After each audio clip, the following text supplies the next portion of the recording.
All right, let's begin. Welcome to day 2 of the 2021 Planetary Health Annual Meeting, co-hosted by the University of Sao Paulo and the Planetary Health Alliance.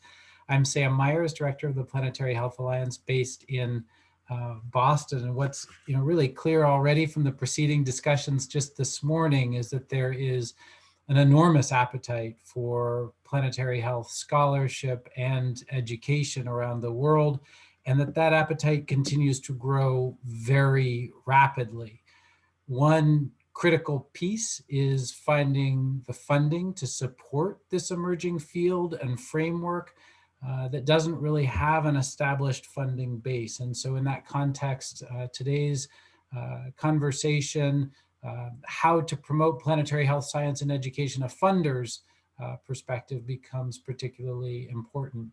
I have the privilege of introducing our moderator today, Braulio Ferreira de Souza Diaz.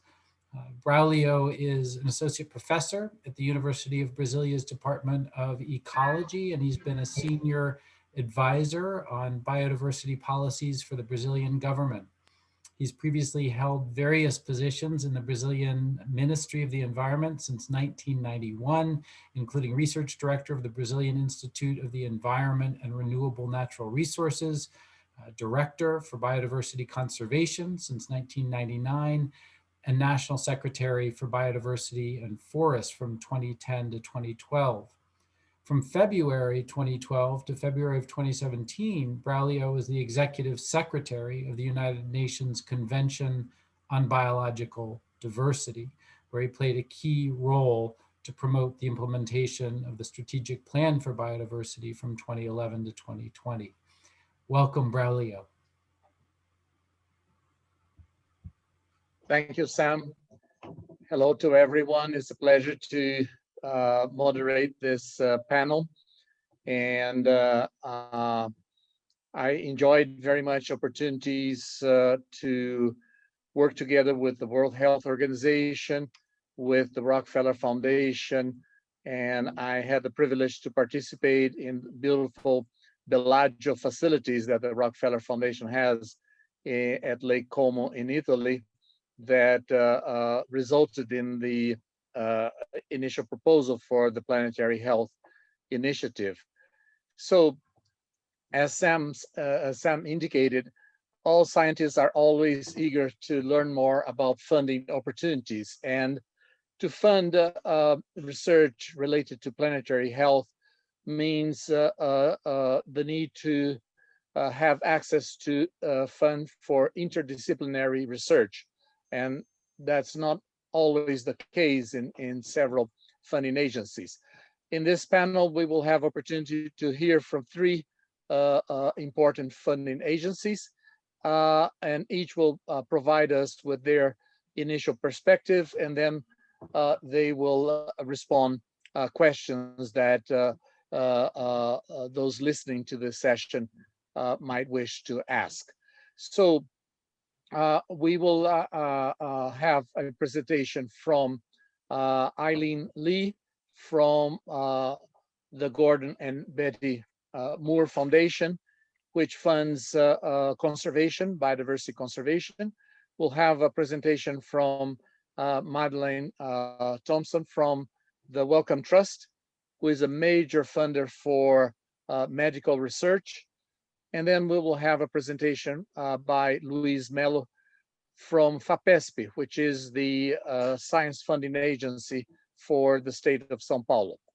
So let's start, and I will ask each one to present your perspectives.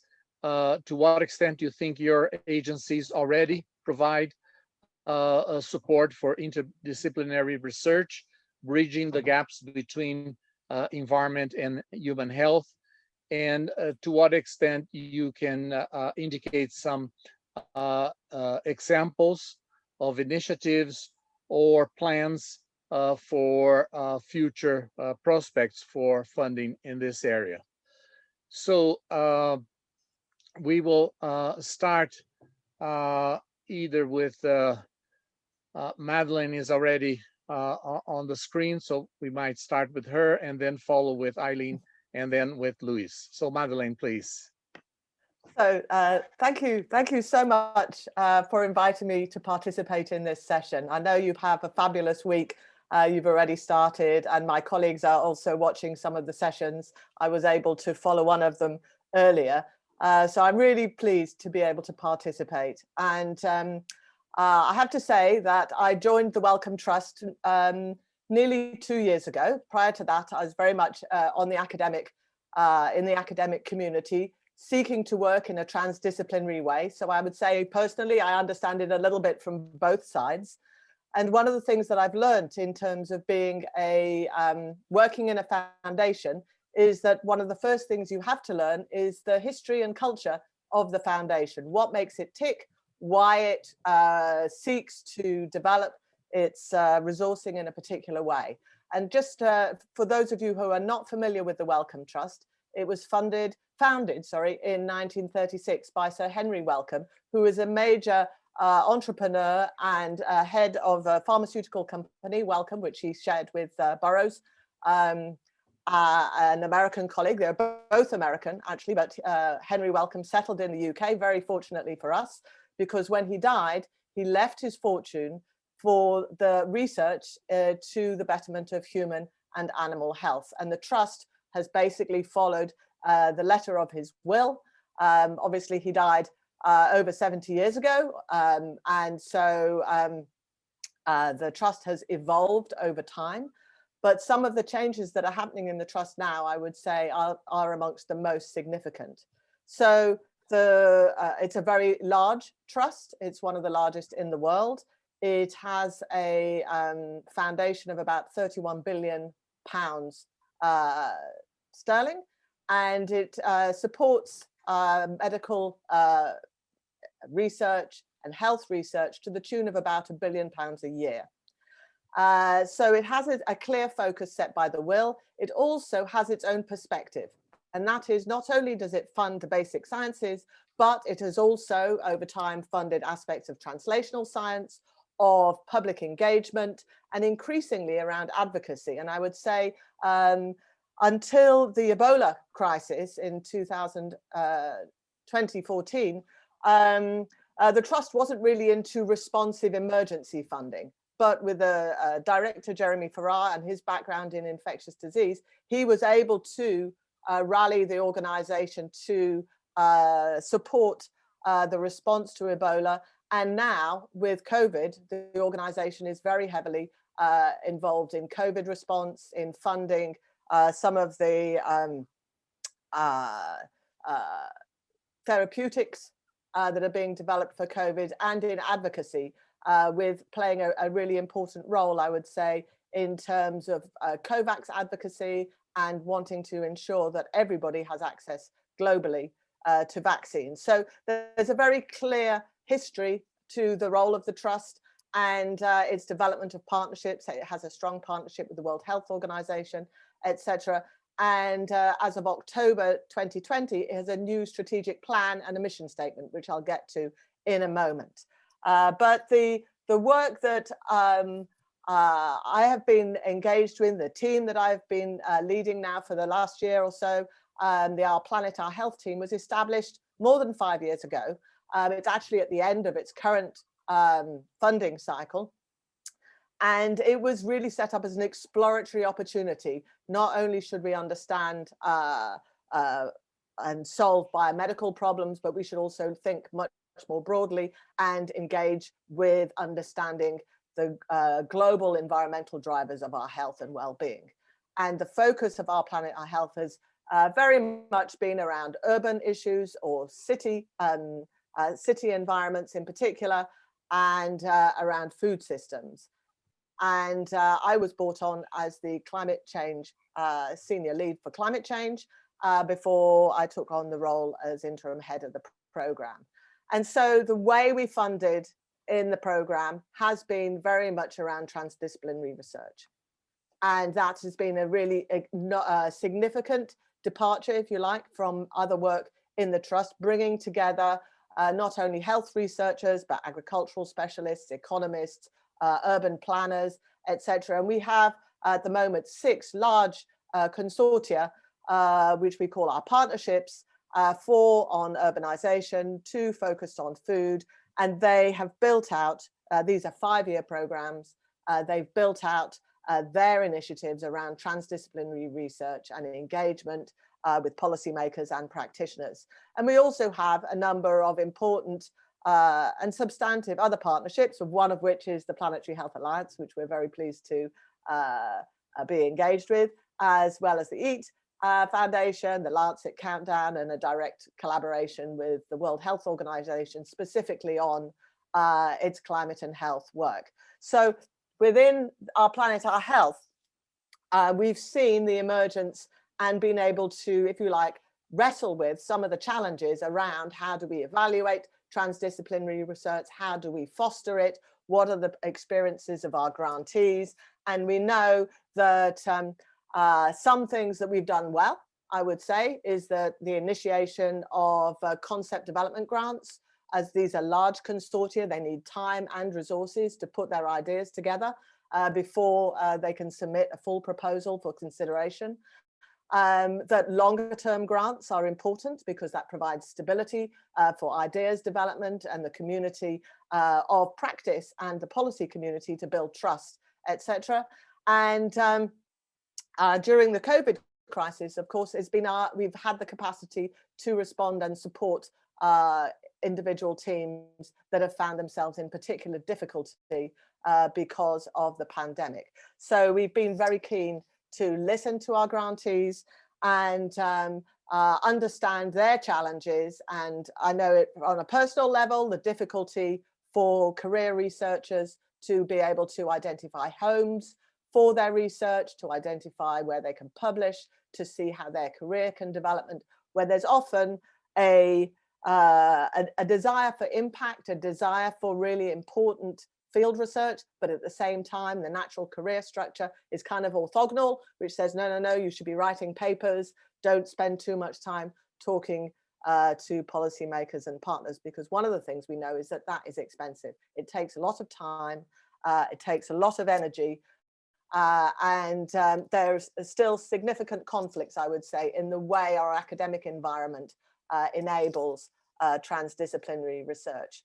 2 areas I just want to mention that where we've sought to help in that space, and that is Wellcome researchers are able to publish in Wellcome Open Research, which is a platform that allows early sharing of results with very fast track peer review, and a process that enables all the sources of data, etc., to be made available to the community.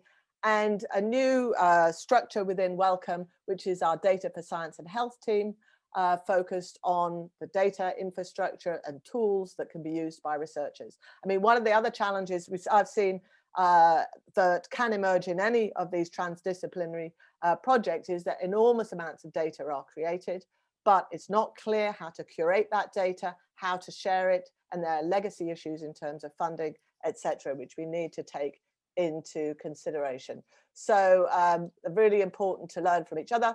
And then finally, for our new strategy, which is online, you can go and look at the new Wellcome strategy. The vision is around supporting science to solve the urgent health challenges facing everyone. And our funding priorities is building on the discovery research, which Wellcome is famous for, but having 3 challenge areas: mental health, infectious disease, and global heating, which is how we're expressing our climate change and health work. And the principles that underpin this are very much around equality, diversity, and inclusion, which will underpin all aspects of our new strategy. And in practice, the opportunities that appear to be emerging in this space, and I'd say it's very much in development, is a focus on youth and early career as change makers, centered around transdisciplinary approaches, cross linkages across the challenge areas, targeted heat and infectious disease activities, but also a broader agenda around climate change and health, and moving the center of gravity of our work towards the global south. And how we express that is really through our engagement in partners, enabling and listening to others about the priorities that they have. So I shall leave you there for my first opening gambit, as they say. Thank you very much, Madeleine. Very good insights you provide and very good examples. And let's hope to follow up with some questions on this. I'd like to invite Aileen to join us. Thank you, Braulio. And I also want to thank the organizers of this Planetary Health Alliance meeting for bringing us together on this important topic at this critical time.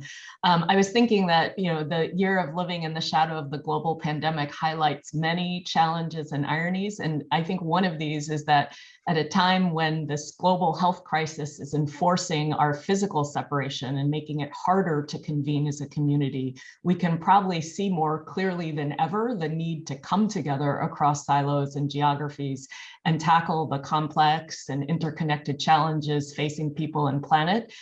So with that, I think it really makes me all the more appreciative of the hard work the Planetary Health Alliance team has done to find innovative and creative ways of building community, even as we convene virtually. And I want to thank you for that.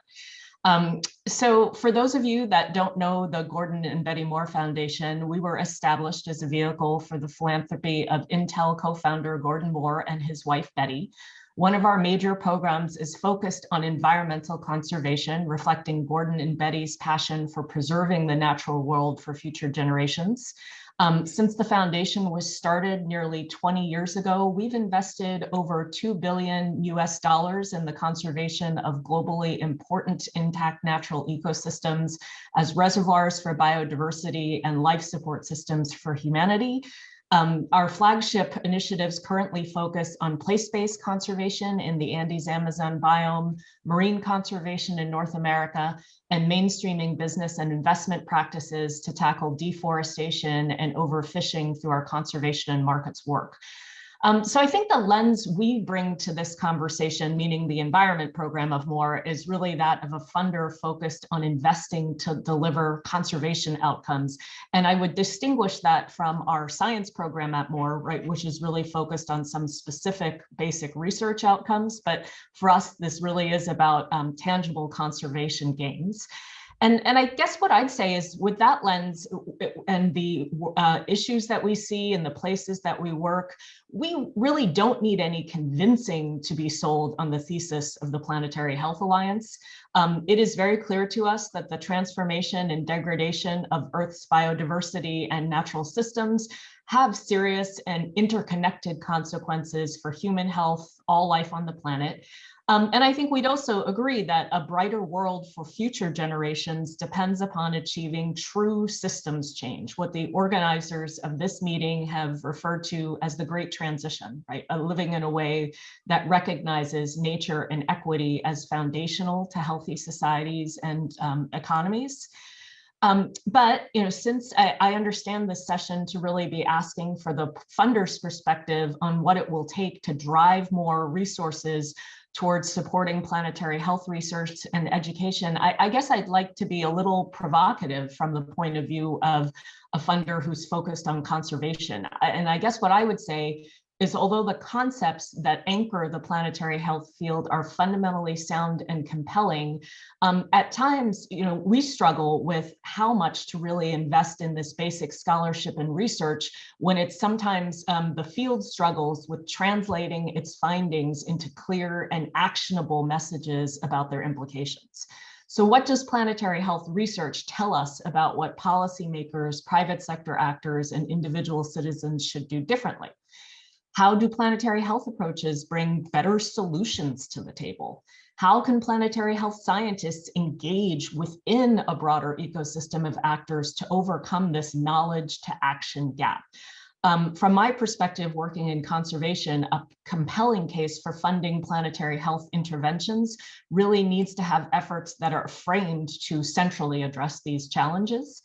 Or maybe to put it in more basic terms, as a conservation funder who feels like I'm working in a race against time, I really don't have that much interest in supporting more projects that merely help characterize the human health impacts of disrupting natural systems without contributing tangibly towards viable solutions. It's not that I can't appreciate the inherent value of filling fundamental knowledge gaps, but with finite resources and a strong sense of urgency, I'm always going to be reaching for the projects that show a pathway towards solutions over those that merely help us better understand the scope of what we stand to lose. And at the same time, though, I would say as a conservation funder, I do see many opportunities for conservation funders to raise the profile of planetary health approaches, both in what we fund and in how we fund them. I guess in the interest of time, maybe I'll highlight just a few promising opportunities that I see to accelerate solutions that are rooted in planetary health approaches and what we fund. First, the interest in nature-based solutions has been gaining tremendous momentum in the context of both efforts to build back better as part of COVID recovery and as policymakers grapple more seriously with meeting climate mitigation targets. I think this is a ripe opportunity for planetary health scholarship to bridge these solutions. Another opportunity is to integrate planetary health approaches into efforts to transform food systems. I think we'll see a particularly ripe moment with the UN Food Summit later this year to bring these solutions to the forefront. I think in addition, the heightened interest in zoonotic spillover events and the so-called future pandemic prevention is creating an interesting opportunity to deploy biosurveillance solutions that can take advantage of rapid improvements in remote sensing, environmental DNA and data analytics. And this can build on years of planetary health research, right? With these systems designed to implement real-time monitoring that's attuned to risks that incorporate our understanding of the link between human behavior, species dynamics, and habitat degradation. And finally, as policymakers head into this year's CBD, UNFCCC, and SDG marquee conferences, with I think what's a stronger than ever desire to integrate these conventions and reach a shared understanding of their impact on people and planet, spatially explicit development plans provide an important policy mechanism for managing co-benefits and trade-offs associated with different policy scenarios. And the planetary health knowledge can be operationalized if it can be incorporated and integrated into these kinds of spatial planning tools. Maybe the last point I'd like to make is that just as important as what we fund, I think maybe how as funders we ask partners to develop new planetary health projects and how they go about it. I was very encouraged to see in this meeting's emphasis on meaningful collaboration between scholars and indigenous communities, civil society, private sector, and other partners. As funders, I think facilitating the development of projects that bring researchers into genuine partnership with these groups makes a big difference in terms of maintaining a solutions orientation and overcoming that knowledge to action gap.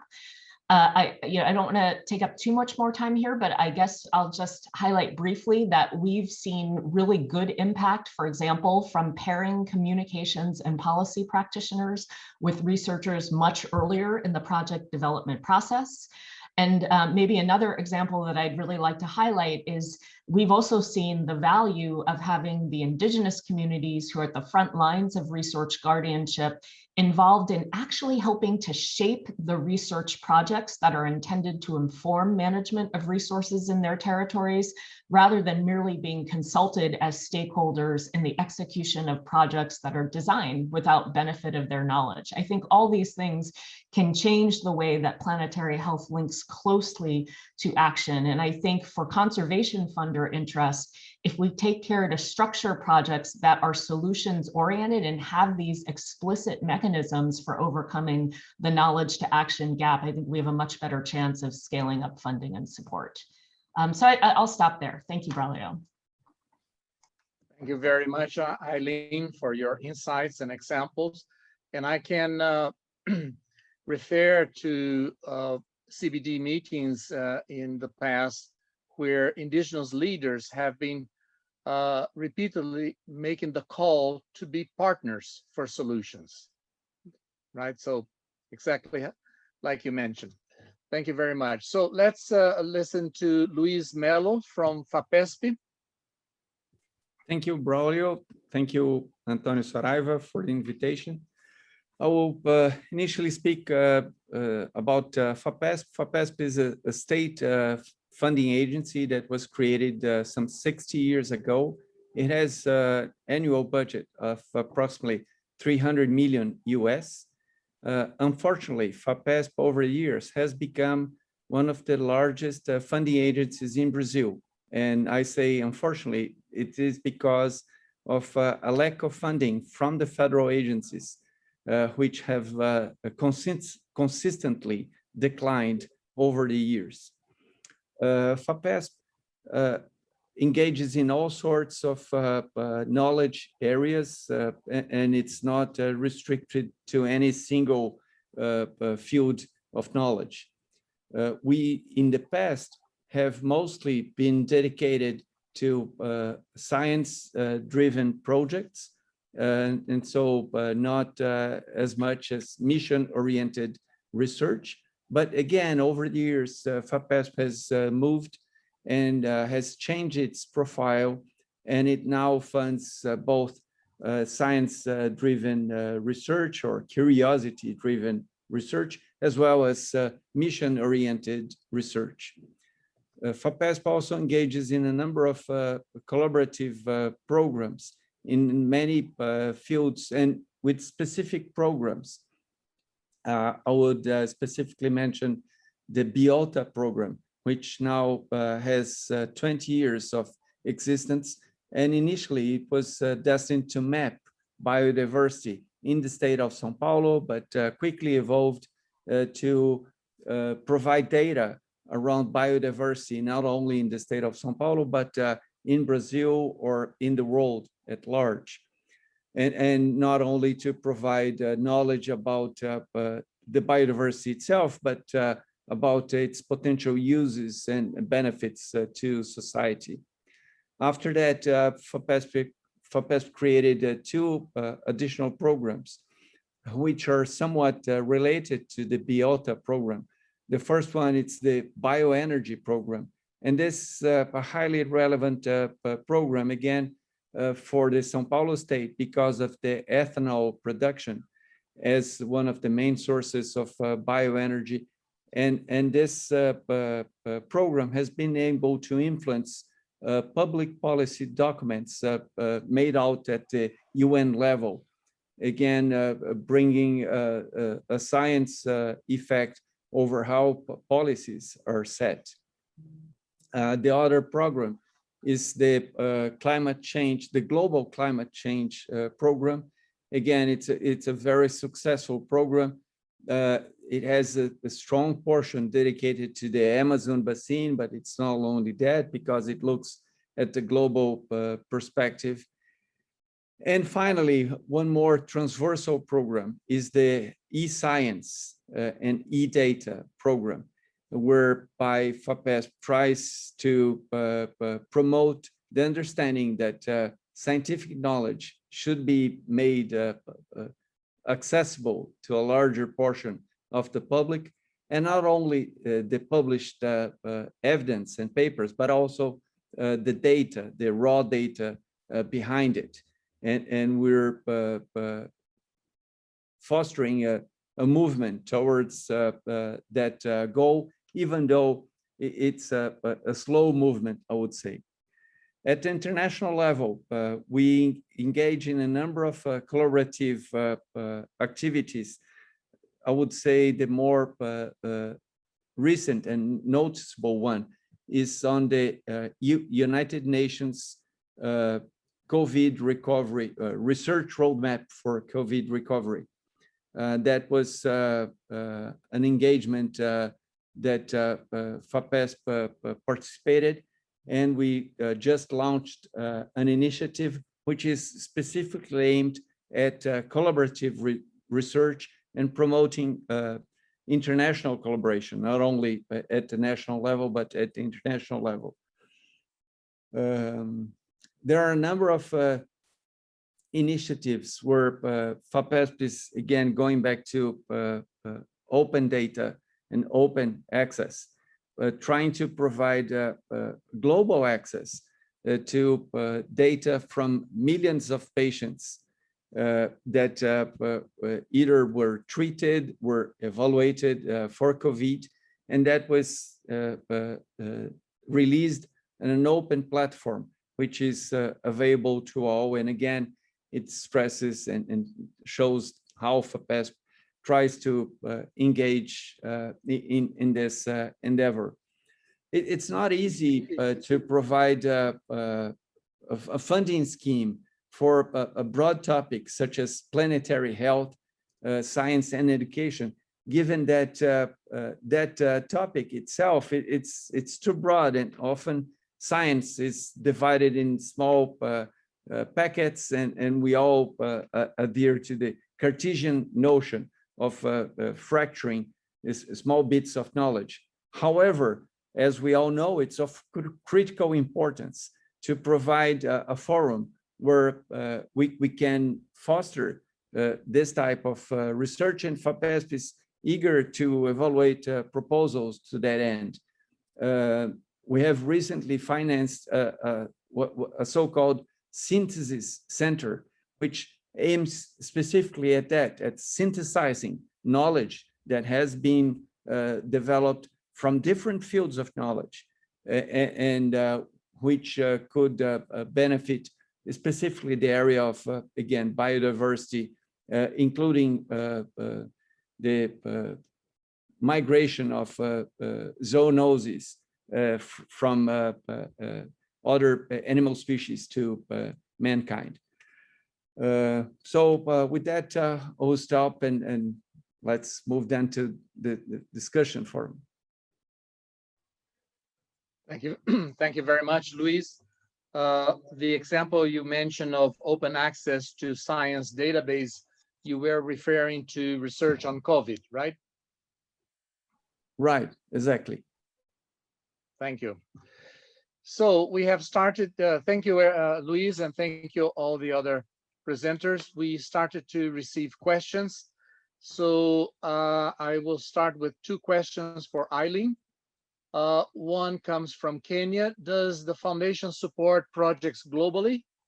And where does the foundation stand with funding mental health, nature-based solutions? And a second question is, would you comment a bit more on the current interest on research that focus on future pandemic prevention? Aileen, please. Thank you, Braulio. So the foundation's remit is global, but at the same time, our founders have always urged us to focus, focus, focus. So the vast majority of our funding is tied into a few large long-term initiatives. And the geographic areas traditionally have been really the Andes, Amazon biome, North Pacific coastal watersheds, and northern marine systems. We haven't done much work specifically in Africa. I think the questioner was asking about Kenya. That's not to say that we don't take on projects occasionally that are beyond those long-term geographies, but it's a different bar for us, right, in terms of what we need to feel it accomplishes and can demonstrate. I think as to the question of whether we would consider mental health interventions, right, I guess my point of view, and one thing we really try to do as a foundation, is that we focus on the conservation outcome or objective, and we try to be flexible and open as to the strategies that get us there, right? And we really try to follow the evidence as much as possible about what strategies get us there, right? So just as I think a lot of conservation interventions have evolved over time in terms of, for example, the roles of community in driving conservation, I think the roles of what kinds of sciences and support we would need to fund, we are open to evolving, right, with what we can see is connected to action. And certainly, you know, we wouldn't rule out funding a mental health intervention if we could see the tangible impact on the conservation impacts we're trying to achieve. On the question of pandemic prevention, you know, I first of all, let me just say that, you know, this is probably an example of one of those places that the words that excite policymakers and politicians, right, are not the same as I recognize the nuanced would be used in the scientific community, because I've certainly heard very clearly from many experts that pandemic prevention is probably not the right frame, strictly speaking, from a science perspective. That said, I think the interest is in recognizing that a lot of our behaviors, whether that's, you know, fragmentation of habitat at the frontier, wildlife trafficking, right, that things like that have made us more vulnerable and more fragile, and that there is an interest in understanding, right, what we know about that. I think Luiz talked about some synthesis work that he's doing to that end. And that importantly, there's, I think, also an interest in being able to apply that knowledge towards monitoring systems that could serve as a bit of hotspot early alert, right? That we could start to see where the places are where that vulnerability is greatest. So I think, you know, in my sense, there's an opportunity to not only bring together all the knowledge of what those places might be, but also to apply it in a way that serves, from my perspective, real conservation aims in terms of being able to monitor those frontiers. Probably it's best to refer to risk reduction in terms of pandemics. The fact is that humanity has faced a lot of pandemics, and we will certainly see more pandemics coming, but potentially through conservation, we hope that we can reduce the risks of future pandemics. So I guess that's a better way of putting it. Thanks, Aileen. I have a question to Luiz. Two questions to Luiz. One is, what themes do you see as hot topics within planetary health? And a second question, Luiz, to you is, do you think it is possible to develop a broad research project focused on planetary health, like the Biota program and the global climate change projects, with funding from FAPESP? Is there enough budget for that? Thank you. So I say that the most obvious hot topics within planetary health are global warming or climate change and the pandemics. It's very hard to escape from those today, and definitely there are ways to deal with those. We're again down here discussing the creation of a global health institute, which of course would be based in Brazil, but would have to connect globally to be able to assess and discuss potential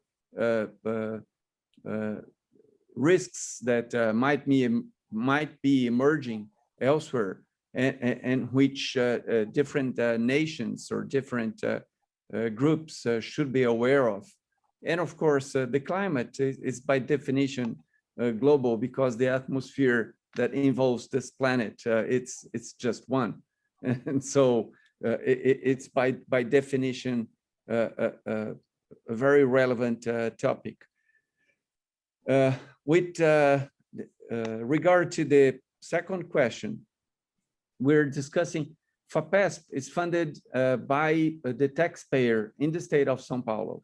And so it should, by definition, fund researchers based in the state of São Paulo. However, they could be studying problems anywhere else, in Mars or in another country. So the problem itself does not necessarily need to be in our own territory.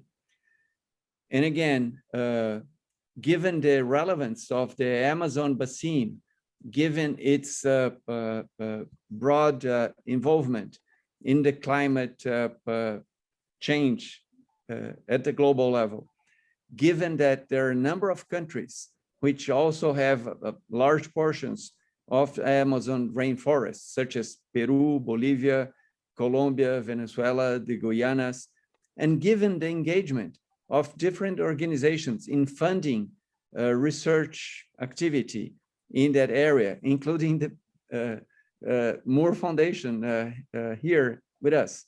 There is a space for a global program looking at the Amazon rainforest at a more holistic level, and not only from the climate perspective, but from the perspective of the peoples that live there and who also maybe long for an iPhone or whatever advancement commerce and technology has bring. And so looking from different angles to how we can preserve the forest and its value for humankind, and yet develop the lives of the peoples that live there. Thank you, Luiz. I have some other questions that would address all the panelists. So I'll read 3 of them, and then each of the panelists can provide answers from their perspective. So a first one is how panelists see the arc of change from philanthropy to policy change regarding science funding. Sorry, I lost here.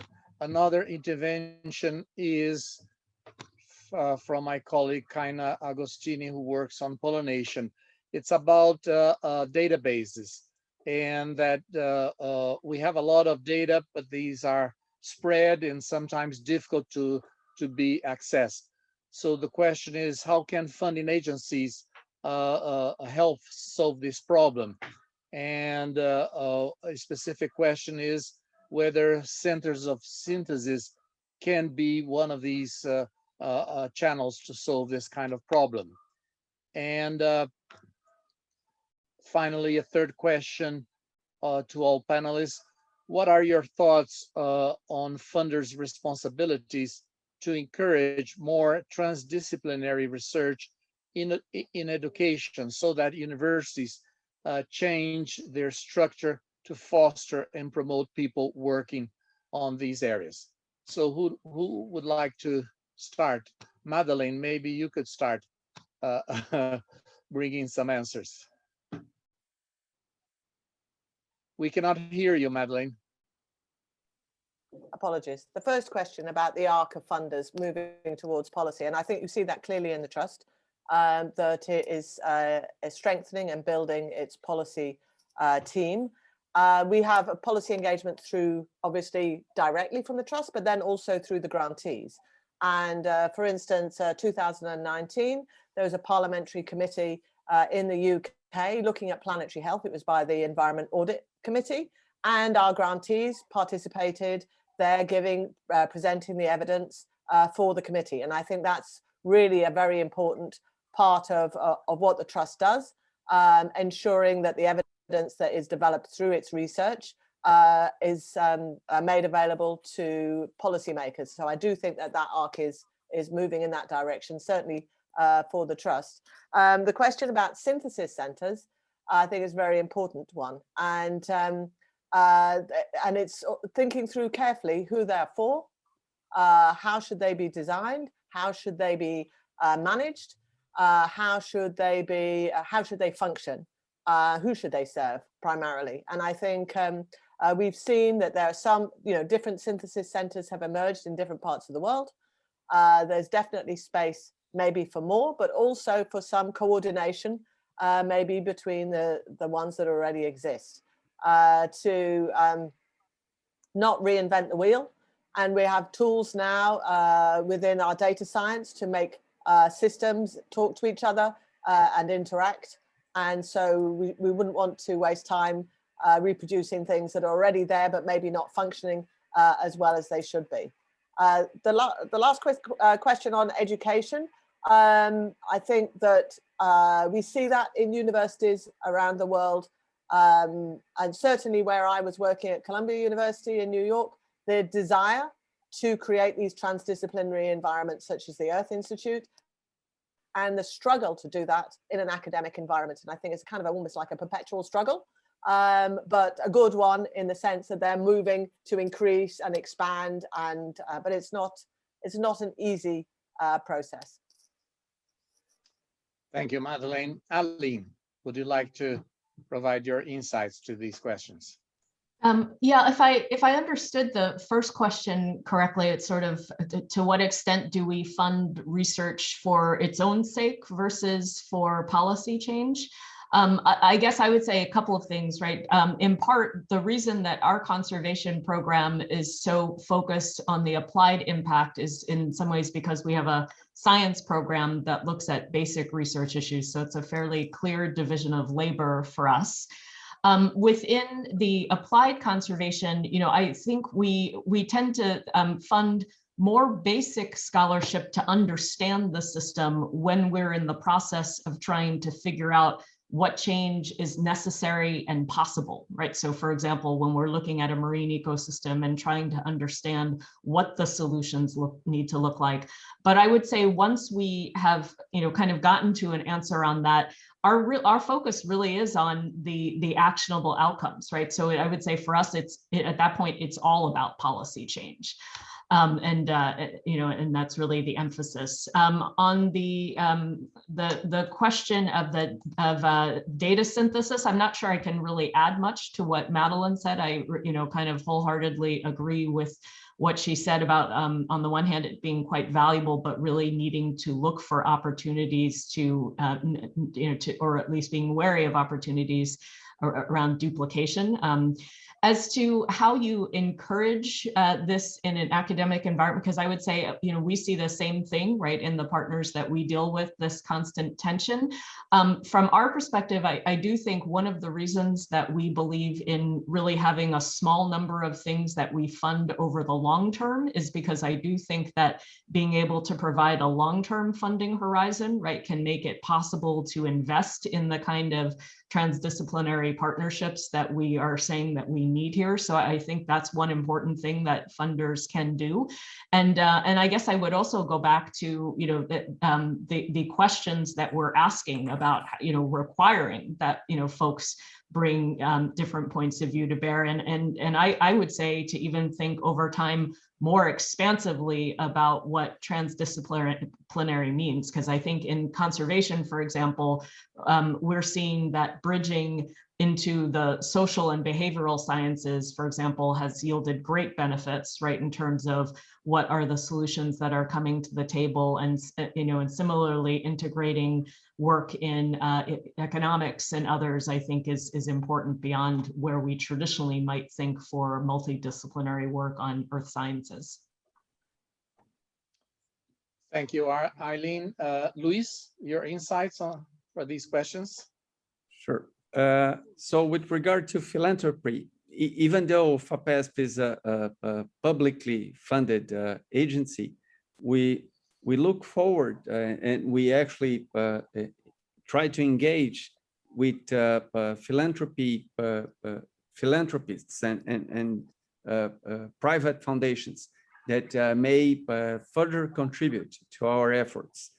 We have a center in partnership with a foundation called Fundação Maria Cecília Souto Vidigal. That's a name of a person, and it's so a foundation dedicated to the psychological aspects and educational aspects in initial infancy. So actually, we have a project where we do match funds with them, and we funded a researcher specifically working on a relevant topic for that foundation and for FAPESP as well. So we try to leverage our investment by doing that. With regard to transdisciplinarity, the topic there is that it may be very hard for anyone to become an expert in, let's say, several different fields of knowledge. And so what we should do is try to engage the best experts on different fields and have them to engage around a common interest problem. That is what is the question. It's how to define that single topic of interest And often there is the leadership question of who will lead the group. And so it's both a matter of how to structure the scheme or the organization model in a way that people do work somewhat independently, but definitely cooperatively towards common goals. Again, it might be a way on how to structure the funding scheme.